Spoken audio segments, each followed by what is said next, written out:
Şey mi? O abla sana şu. Abla dur orada yapacağız. Su balonlarını da Hemen geçelim. küçük kız. Bu tarafa git.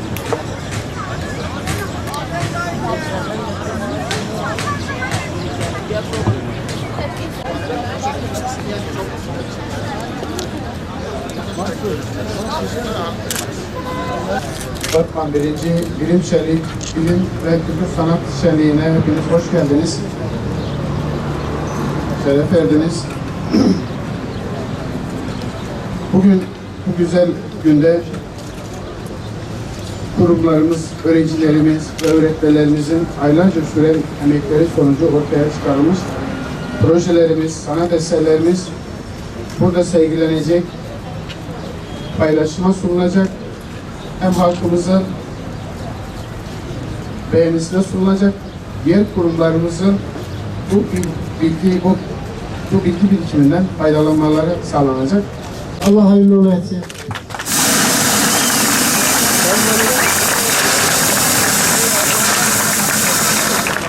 Teknik ve meslek lisesi.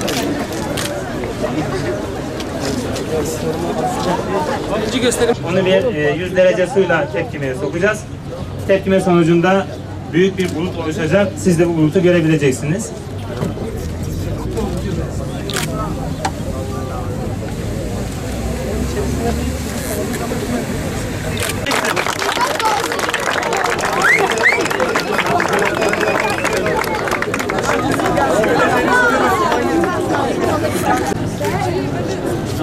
Diğer etkinliğimiz şurada.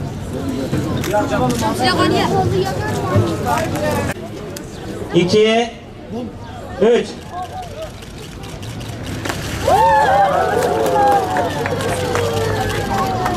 Evet.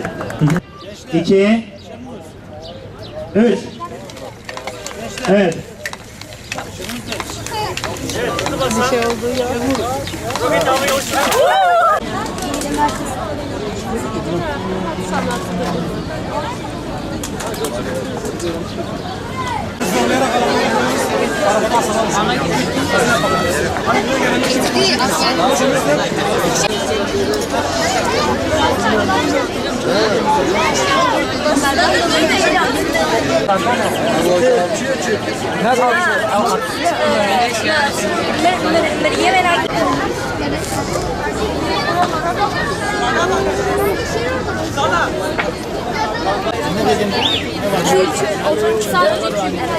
Sadece 11 yıl. Bunlar olmasına rağmen yanmıyor.